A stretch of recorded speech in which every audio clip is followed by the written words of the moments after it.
Welcome to the New Books Network. Hello, everybody, and welcome back to New Books in Game Studies, a podcast channel on the New Books Network. I'm Rudolf Inderst, the host of the channel. Today, we'll be talking to John Wills about his book, Gamination, Video Games and American Culture.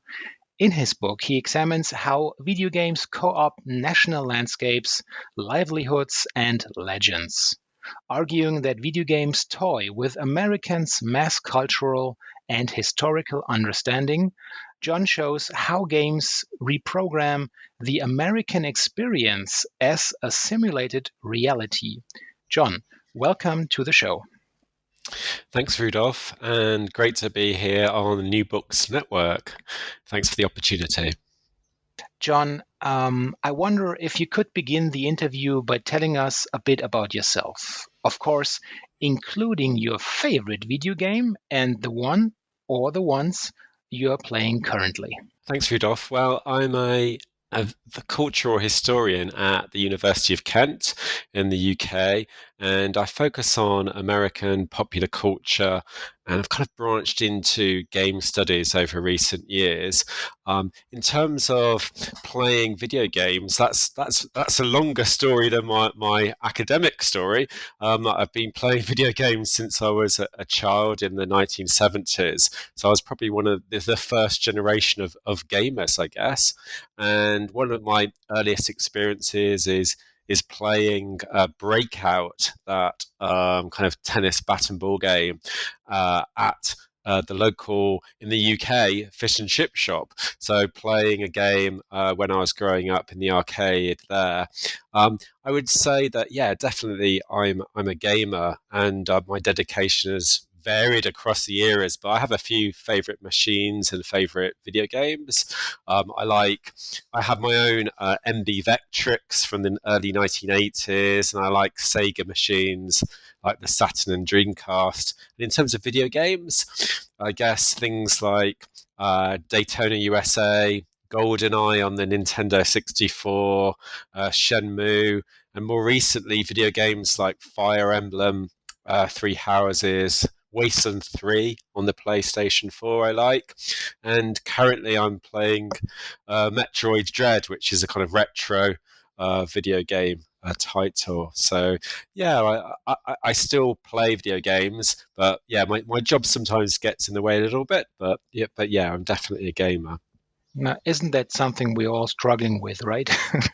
Yes, that's right. Trying to balance our playing careers. Yeah. So, circling back to your recent publication, how did you actually come to write Gamination?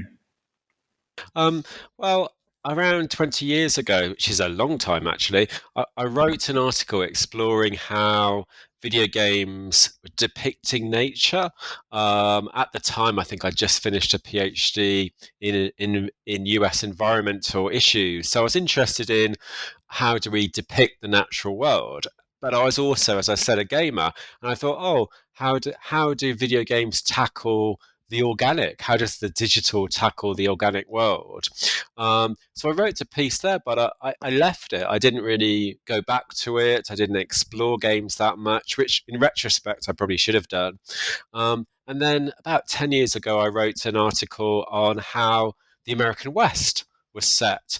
How games about the American West explored American history. And that led me to get funding from the British Academy to research depictions of America. So a bit of a broader title in video games. And that was a really kind of, as academics know, getting some research funding is really important. And it allowed me to work on Gamination, the book. It also allowed me to exhibit some of my research at the British Academy. And I started writing this title for Johns Hopkins, exploring really my sense of enthusiasm and interest in American amusements, and exploring specifically how games do that.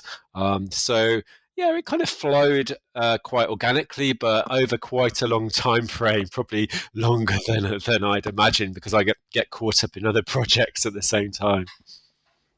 Yeah, it's like, but this is something that also, I guess, is something we as gamers, so to speak, know very well. We have to, from time to time, we have to stop and rely on our save games and then pick it up later again. Yeah, definitely. Yes, I am one of those people. I will save a game and then come back to it sometimes a few weeks or a year later, but I also have no clue what I'm doing. So hopefully that's not a problem in my academic work. But yeah, I have those things go on. Yeah. Well, you decided to let your version of a ludic America start in the 1960s and 70s. Additionally, you do introduce the concept of frontier to your readers. Now, I'm pretty sure this is exactly where you had the attention of all US history scholars and teachers alike. Could you please take us through your thoughts here? Yeah, of course. I mean, one thing to say, quite naturally is, the ludic play is part of the human condition. It's also part of the animal condition. If you have a cat or a dog at home, Rudolph, I don't know whether you do, but you see play as something that every living thing naturally does to some degree, and so our ludic past, our playing past is obviously dates back to our beginnings. Naturally, with this project, I'm not going to go anywhere near that, and so I have to be arbitrary and choose somewhere to start a kind of project on ludic America, what time frame to look at, and yeah, I chose the 60s and 70s to chime and correspond with what we might call a kind of digital turn or a video game turn, and the emergence of a new form of digital play. But as you know, the ludic and play vastly precedes that, and and also games precede that. Johann Huizinga's book on play is from the 1930s, and we there's a longer history there. But for me, looking at the video game turn, looking at video games as a kind of manufactured product, we really need to home in at that genesis period of the 60s through 70s. I think it's also important, and I think I've done a little bit in Gamer Nation to do this, to make a nod that video games and digital play don't just come from nowhere. That they connect not just with ideas about play, but they connect with industries that are already well established, amusement spaces such as places like Coney Island further back. They connect with sports like bowling, soccer, tennis, etc. That they're not just happening in a vacuum. They come from other fascinations with play. But certainly, yeah, for me, I chose that period. And they also reflect a burgeoning time of play in the United States, anyhow, for the middle classes, more free time, more affluence, which gives us energy and space for more playtime. I think that's an important aspect too.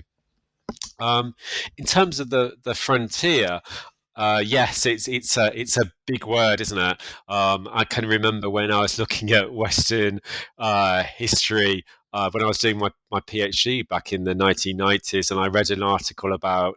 I think it began with the line the new F word, or how loaded it is, but also how offensive it can be too. In my work, I'm drawing on my tradition as a kind of Californian Western historian, and the frontier does come to mind. It's an American powerhouse of a term. There's a whole mythology around it, as you know, a kind of epic voyage and a discovery element to it. In terms of games, what I'm trying to do there is to get a sense of, in that time frame, there's a sense that the games connect with fascinations with a new technological frontier, the sense of future gazing that happens in the United States. I'm thinking in terms of world fairs at Seattle and New York in the 1960s, that fascination with the space age, the military-industrial complex, which is really exploring computer uses, and J.F. Kennedy talks of a new frontier. There's a sense whereby the frontier is not so much backward-looking but forward-looking in that period. And I think video games and video game technology, is a little bit part of that picture of future gazing, and that's the kind of sense I'm trying to pick up on here. I'm certainly not trying to argue, however, of kind of keeping alive old frontier values or some of the problems, but I do think there's a kind of technological frontier happening. Well, if I get you correctly, you're also talking about, or you do understand games as a, let's say, driver of technology then, right? Yes, I think that often it's underestimated the impact that games can have on industries, technology, and the public. We tend to see games as a soft thing, a kind of soft technology, something that's frivolous, escapist. But actually, if we start exploring games in a serious sense, we realize that they're part of much more. The fact that some of the earliest games were tied into developing, nuclear or military strategy, or working out what computers can actually do. It shows that there's a serious side to games and to play that we tend to push to one side, I think, in our culture and sometimes in our scholarship too. Yeah. It's funny though, because since the ubiquitous term of gamification seems to be one of the honey and favorite words of people dealing with business nowadays, but only in these terms, in these terms of achievements and trophies and rewards. But you also talk about another aspect of it when you're talking about taking games serious, right? Yeah, I mean, I think you're 100% on with the buzzword of gamification, and well, I think there's an element of seriousness in game studies and thinking about how games can shape how we function. Yeah, it's definitely a kind of in thing at the moment. Certainly wasn't there in earlier decades, but we have that term there. I am definitely arguing for kind of a more thoughtful and reflective sense of how we engage with video games. I think that's incredibly important, and to not get caught up in kind of old stories of video games, but to try to revisit the topic and find new ideas about them is important too. Great, yeah. In your second chapter, then, you bring together games that focus on the American West in the 19th century and video arcade titles from the 1970s and 80s.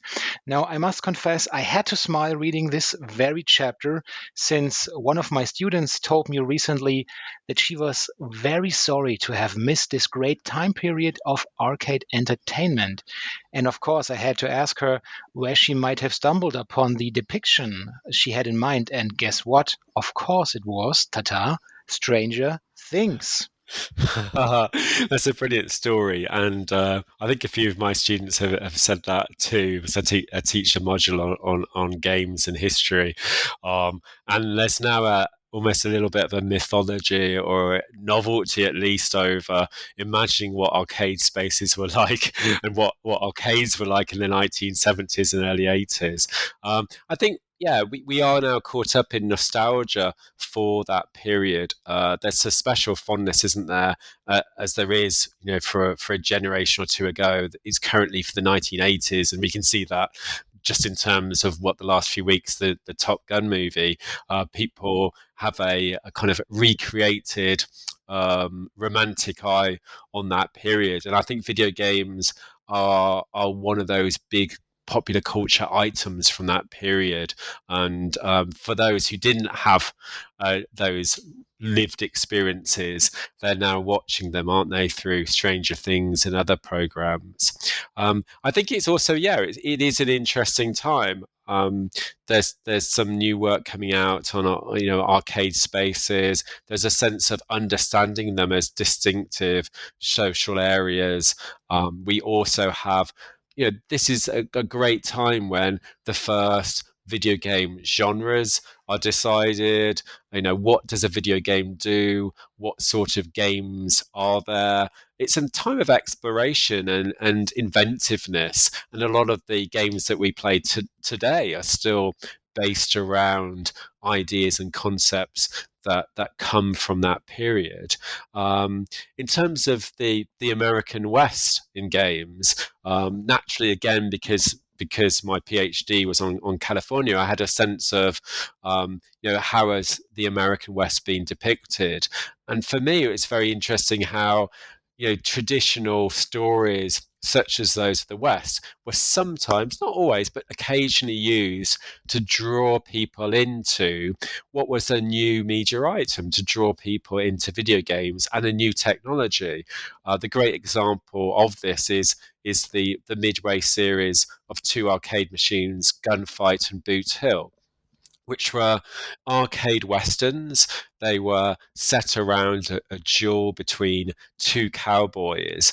And the interesting thing is that people approach those cabinets, which also looked very Old West in arcades. So that's I always think that was quite intriguing. People would come to those cabinets, and they didn't need any instruction. They didn't need to be told what to do. They might not have even played a video game before, but they just looked at the screen and they saw two cowboys with guns on that screen, very pixelated and basic ones, I should say, and they knew what to do. The story of the West eased them into learning how to play a video game, and I think that's an interesting idea, that we can use old stories to ease us into a new technology. And people did like those games. Those two were commercially successful alongside other titles that were more forward-looking with their frontiers, such as the classic Space Invaders. I think it's also intriguing how at that time also we have the demise of the commercial Hollywood Western. People are moving away from the Western after it being dominating the cinema and the TV, for that matter, from the 30s through to the 60s. The Western is no longer that popular, but instead, video games, start picking up the West in a few times, and we also have the space Western of Star Wars, and how Star Wars type games become really, really popular and maybe quite fundamental to driving video game success in the late 70s and early 80s. And again, that's something actually I don't explore in Gamer Nation, but it'd be quite intriguing to do that interface. And the final point to make is one of the other great things about this is that games like Gunfight, Boot Hill, and later Westerns, they give players the ability to shoot back, to interact with the West. If we look at arguably the first Western, cinematic Western, the Great Train Robbery from the early 20th century, there's an amazing scene in it whereby Justice D. Barnes, a cowboy on screen, points his gun at the cinema audience, or at that time kind of vaudeville theatres, and shoots at the audience. Obviously not they don't get hit, but a lot of the people watching apparently did duck or wonder what to do, or were scared because they were facing somebody with a gun. And it's really important how video games, this is the first time in a sense they get to shoot back, and they manage to interact with that story for themselves and not be a voyeur, a victim, or just the audience with it. Two thoughts here. When you are saying that the Great Western productions, the film productions, were some sort of what these early developers had in mind. We are talking about the classical U.S. Western, not the let's call them gritty Italian post-Western era, right? Yeah, I think these games such as Gunfight and Build 2, I mean, Gunfight is actually modeled on a Japanese title. They're very simple and that they lack really a sense of strong narrative. They don't get into the ultra violence or darkness of those Italian westerns. Really, they're just a simple, basic model of a duel in the West. That they'd be maybe more aligned to movies such as High Noon than a later kind of Italian western, because they don't have the panache or the style of those later ones either, and then certainly not being satirical. I think that comes later with some of the kind of visual homages to Italian westerns that start coming on with when games have a bit better graphics, when they have a bit more sound. You start seeing, or hearing, I should say, Ennio Morricone kind of inspired music in video games. But these first ones, yeah, they're just two cowboys shooting. That there's not much else to it, really. Yeah. Now, in my second thought, actually, and I might skip here some years, but I was instantly thinking about 2006, when Native American organizations have filed a complaint with publisher Activision for the portrayal of tribes in their Western shooter Gun. And this really was way before all these talks about, let's say, games are too political and stuff. But also in 2006, this took place, and I also had to think about how this was the latest in line of a marginalized groups who are taking offense at content and are demanding fair representation. Yeah, I think that's a really good point, because video games have attracted a range of controversies over the years. You know, from moral panic to some quite serious accusations around how they depict people, and you know. Native Americans have been depicted in highly stereotypical and often downright offensive imagery in video games since their inception. You know, if we look at older titles, there's the commonly cited Custer's Revenge in the early 80s that depicts, in reality, you take control of Colonel Custer and really kind of rape a Native American woman on the screen. I mean, it's an adult title, and it was designed to be offensive, I think, really, and certainly, the American Indian movement boycotted it and protested against that one. I think that on those are particularly good, and that one are particularly offensive titles. But it also highlights how the video game industry has been has often repeated stereotypes from other media. They've also not taken much note of the opportunities of video games to highlight diversity, to kind of show different viewpoints on the past or on America. Instead, they've often played to the simple common denominators and ideas over what will sell best. I think those have come into some of those kind of commercial and design ideas. I think that it also plays to that formula, as you were saying, kind of old Western movies, whereby they don't show the West from a native perspective. Hardly, very few films do truly do that. And video games are again kind of regurgitating, rehashing, and revisiting a white perspective on that West, on that frontier story. Yeah. Well, as a great fan of Matthew Broderick, the next chapter talking about war games, really great pleasure. So in chapter 3, you explore, and I quote here, you explore the potential ramifications of nuclear conflict, of course, within the Second Cold War and the political rise of Ronald Reagan. You achieve this by taking a very close look at games such as Missile Command and war games. since presumably I was the worst and most unsuccessful player of Missile Command back in the days, chances of me being the one saving us from the dangers of nukes falling down are 0 to none. So, is there actually anything I can do to help? I love the question. I'm sure you're better at it than some people. But I mean, firstly, I should say Missile Command. A video game from the early 1980s, released by Atari, and the game is an action game whereby you defend.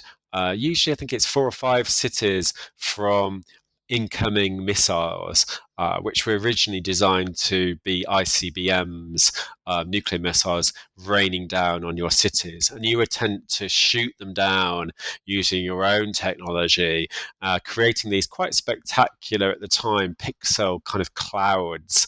And the aim of the game is to last as long as you can, to stop these missiles coming in and destroying your cities. And the fact that maybe you weren't the best player in the world. I mean, maybe that's the point, that ultimately we were all helpless when faced with nuclear war. Even if you were good at the game, you might last, say, 10 to 15 minutes, but you would lose. All your cities would ultimately be destroyed. There wasn't the option to, somehow fend off nuclear attack forever, or to beat the game. You'd just last as long as you could, but you would fail. And there's a powerful story in Missile Command about vulnerability limits, and that we can't ultimately prevent nuclear attack. So there's certainly that aspect to that story. The game also, in a more game studies way or game history way, it kind of clicked in with the whole arcade way of play in the early 80s, that you face waves of attack, you're focused on high scores, you last as long as you can, and you don't simply complete the game. Missile Command in that way is quite kind of typical of that era. And in some ways, people probably played that game and never got any sort of political or nuclear message from it. They were probably just seeing it as just another game, almost like Space Invaders, of shooting things down. I do love some initial ideas behind the design of Missile Command. It's a really interesting case study. The one I really like is that originally the development team suggested that the arcade version of it would be shipped across the country, or globally too, and your local towns would be programmed into the game as the places that you were set to defend. So the idea that you would defend your local city from nuclear attack while playing the game. And I think that's a really interesting idea of kind of making games interact with kind of where you live, and to make them have some sense of realism, even when the graphics at that time are very rudimentary. War Games is a great film, and there's also a video game based on it too, which is quite natural given that it was involving a computer, and a computer game as the subject of the film. And I think it's interesting how with War Games it speaks to kind of both an obsessiveness, but also an anxiety over what computers can do if we give them autonomy, and what technology is capable of if it becomes somehow sentient. We get later films, don't we, such as not soon after actually, the Terminator series, and they're all kind of exploring what can machines do, and the issue of kind of the sentient machine and the danger of that machine. But they're also kind of homages to it, aren't they too? I mean, if I watch War Games or Terminator again today, I'm struck by their enthusiasm for that subject matter. So they're doing both there. Yeah. So circling back to our utmost famous Green Beret, Ronald Reagan. Right, he was it wasn't Ronald Reagan, of course it was another actor, right? But our famous ex-president, U.S. President Ronald Reagan, the way he was, well, correct me if I'm wrong, but I always got the feeling the way he was portraying characters back in his days, aside from a few productions, was a rather let's say, if you really want to achieve something, you can do it. Hard work pays off mentality. So, how would you combine these, let's say, rather bleak foresight of a game like Missile Command with the strong and powerful message of achievement and performance of someone like Ronald Reagan? Yeah, I mean Reagan's an important figure in that period. I mean, he's the 1980s president. He's recognized as he's tied to ideas about American superpower status, about winning the Cold War in the period, and he also makes use of almost like video game imagery and sci-fi imagery when he launches his SDI, Strategic Defense Initiative, in the early 80s, and it gets the moniker of a Star Wars program, whereby he has the idea that the United States can be defended against any nuclear attack by creating lasers and having this very kind of fictional landscape of defending the United States against the Soviet Union. And I think that in a way, how we might see some of the games of the time, they capture a little bit of that power, that directness, that simplicity, the idea that you can become a hero in the video game and single-handedly take on the Soviets or whatever the enemies are. The Rambo series with Sylvester Stallone in it. There's a sense of, again, this kind of masculinity and this conquering of any threat. And to a degree, I played some Commando games, some Rambo games from the period.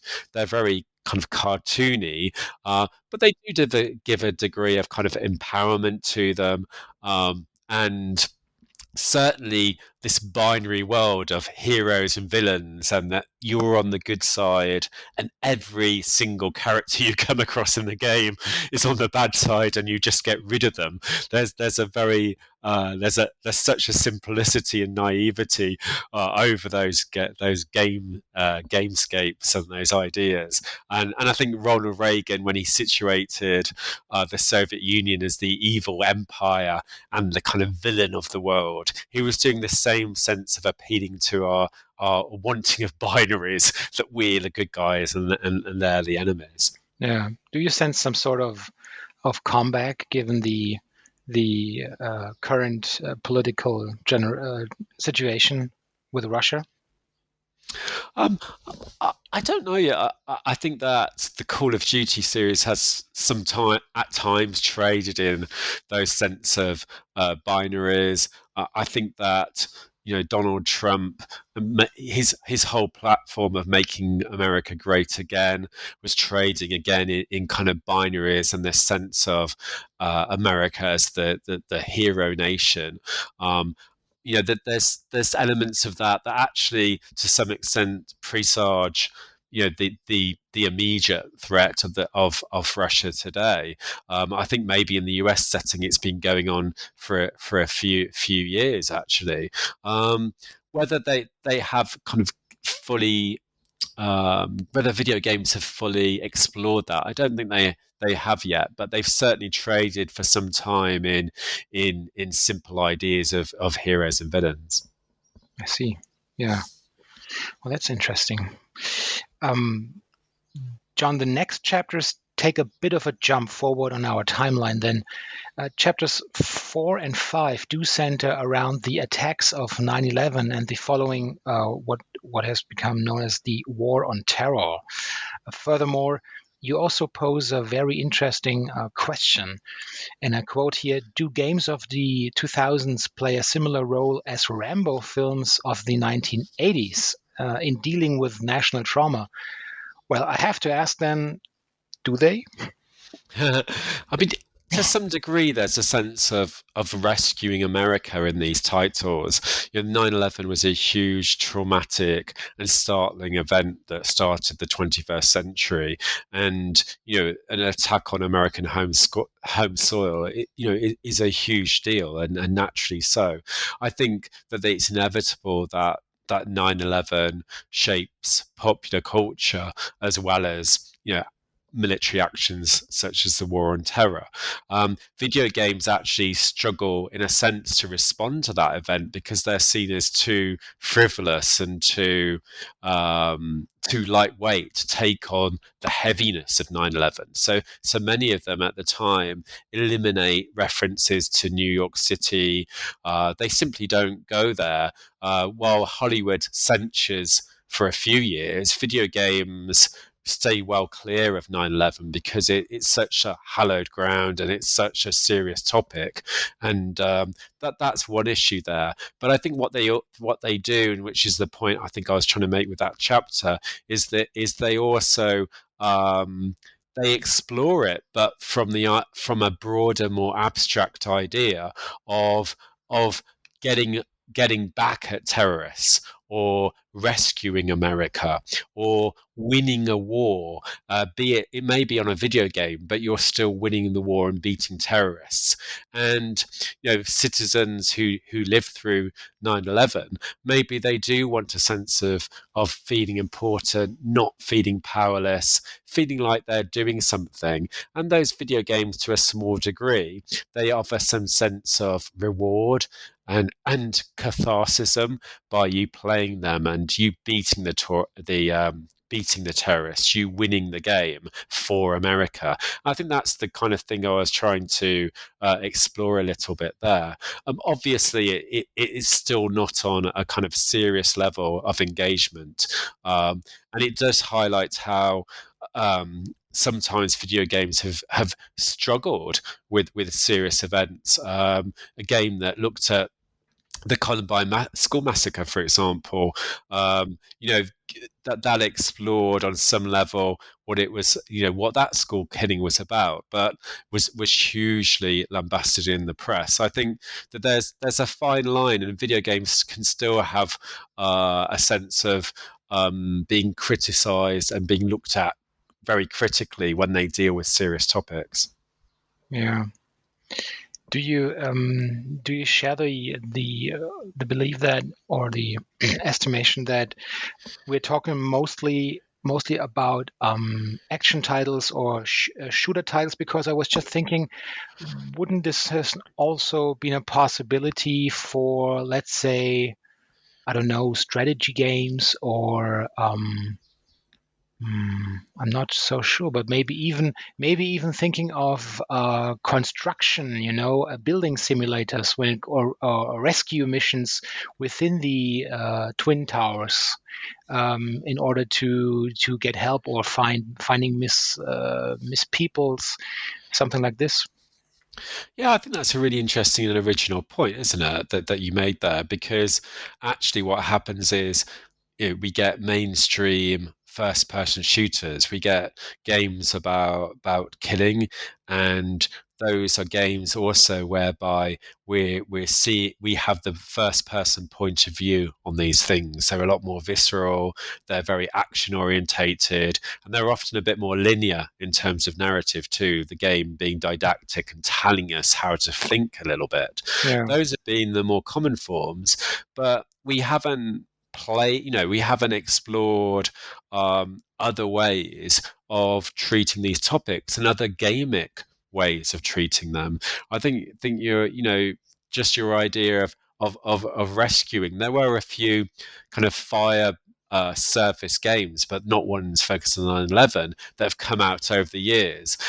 But it's interesting, these are not games that people buy. They're not the commercial mainstream titles, and as the criticism of the industry has been for some time, it gets caught in certain genres and certain types of game, doesn't it?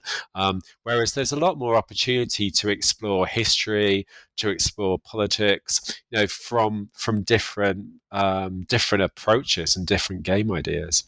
Yeah, it seems like the broader concept of let's call it urban life sprung up really with the GTA titles, then, right? And this is also something that leads us to my next question, because With a simple push of a button, we can digitally traverse hundreds and thousands of miles in an instant today.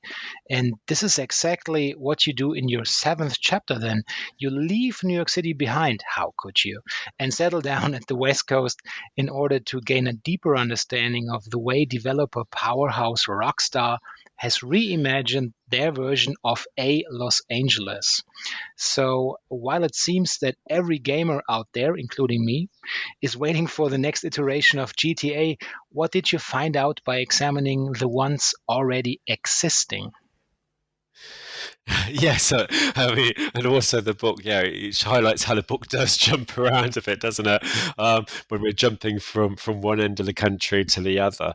I think the GTA series, I mean, firstly, it's incredibly important. GTA 5 is the most successful entertainment product in existence, and that's a big statement when we think about, competition from Marvel or Star Wars. GTA highlights the pervasiveness and the purchase that video games have in today's society. GTA, in terms of interpreting it, I mean, it's a rich canvas there to look at. Sometime I was trying to think of how to approach it, and on some levels, it reminded me. This might seem offensive to some historians, but it reminded me of thinking about, say, Alexis de Tocqueville visiting the United States and writing about democracy in America, But or John, how could you? yeah. or like Hector St. John de Crèvecoeur, talking about farming for the first time in America. Basically, an outsider coming to the United States, critiquing it, observing it, questioning it, writing about it, and GTA, certainly its early iterations, provides at times a British and at times an international view on America. It's cynical, it's satirical, and like Tocqueville and Crèvecoeur, it's also intrigued and obsessed with the country. It's both appalled but at the same time attracted to it. I think, if you read maybe like Jean Baudrillard's America and then played GTA 5, it'd be surprising that at times some of the comments, the satire, the imagery, actually they would enrich each other by doing that. And I think we learn a lot from this observation of, at times, a fake, but at times disturbingly real version of Los Angeles. And I've spent some time in LA, and you can kind of get some of the points that GTA 5 does make about it. I love the satire. I love how it has multiple levels of satire, how the game employs a kind of environmental satire whereby you're in your car and you hear a radio show advert lampooning some sort of American product, or you drive by a billboard advertising again some sort of very stereotypical, US corporate move to win you over. And but at the same time, there's some interesting points about satire in terms of Michael, the character Michael's own personal falling out with the American dream. There's so much to that game, and for me, there are deeper themes within GTA that you might explore over the crisis of masculinity in the 21st century. It's very much a male gaze that's offered in that title, and alongside all that realistic 3D world mapping, it's trying to explore to some extent male desires and frustrations. At the same time, I do feel obliged, I think, as I say a little bit in the chapter, but as we all know, that GTA has very much limits. It's a game that's had lavished, there's so much time has been lavished on this product and so much game industry time spent on it, and it's been kept alive in an online way, but it's still limited in terms of its perspective, its problematic gender kind of depictions, and it's a flawed product too, but certainly something that you can richly explore, and get something from academically as well as just for pleasure, I would say. Yeah. I was wondering, just a little speculation now, talking about the next GTA. I've heard or I've come across the opinion that it would be tough as nails to come up with with GTA 6, because with all the debates and discussions about fake news and social media, it is hard to come up with another level of irony, really, and building up a form of meta critique of the current ongoings in US politics, for example. And this is something that would mean trouble to developers, finding an even ironical tonality, because the truth is so utmost unbelievable things are going on at the same time, just on like Twitter or the identity politics discussion. Must be really tough for the next great GTA, right? Yeah, I mean, in a sense, when the series dates back, 20, 25 years, that it was clearly a pastiche or an obvious commentary on those things. Whereas now, as you say, what's fake and what's real, and the pastiche seems to have become real at times, doesn't it? And how we differentiate those things. I think it's also a danger that people can play these titles without always recognizing the satire, and increasingly there might be the issue of, do people actually believe some of the billboards in the next iteration because they see them in real life. It's a difficult one. I don't know. Also, I don't know much about programming on the next iteration. Perhaps there's also hopefully there's the opportunity, though, to bring in some better diversity and for once fix the kind of the absence of a legitimate female gaze. So I think that would be great for them to finally get round to. Yeah. Well, let's talk about the next chapter then, because as somebody with a great interest in research focusing upon unironical utopian media depictions and the given difficulties to even find them nowadays, your final book chapter has a special place in my heart. Almost 20 years ago, I briefly also conceptualized the online Ludo platform Second Life as an utopian possibility space while writing my dissertation about MMO guilds as political communities. Of course, that was before Deutsche Bank and Telekom were opening up their ghoulish ghost store fronts everywhere in Second Life. Now, though, that I have read through Chapter 7, I'm not so sure anymore. Was I wrong to dismiss Second Life's utopian potential? Help me out here, John. Well, I'm sure you weren't wrong or doing your research wrongly. I think there's a sense that Second Life can seem a little bit of a missed opportunity. Maybe it was a bit futuristic or before its time. In Second Life was an exploration of digital living. The idea that you could basically move your life into what looked like pretty much a video game, and that would involve currency, it would involve relationships, it would involve building your own home, exploration, community, politics, all kinds of things. And to some extent, by around 2008-9, there were businesses moving into this online platform. There were political assemblies, there were protests. It seemed to have some kind of potential there to highlight how we could shift into a digital society more. I think problems came up, in a sense. The technology platform needed updating. It's also kind of went a bit mismanaged by Linden Labs, who created the game.